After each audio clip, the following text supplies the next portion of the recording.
রহমতের ভান্ডার গো তুমি রহমতের ভান্ডার।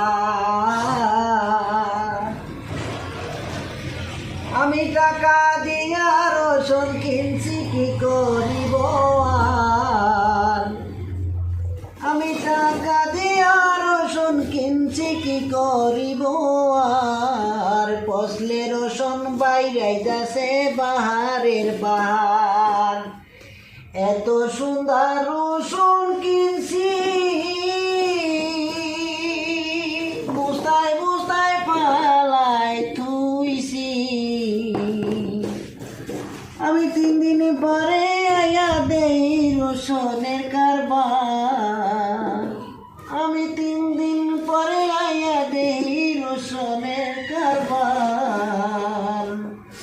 কি চমৎকার রসুন আমার কি চমৎকার, থুইছি আমি একরকম। আমার রসুন হইছে কত রকম। দেখেন ছায়া রসুনের দিকে কালারে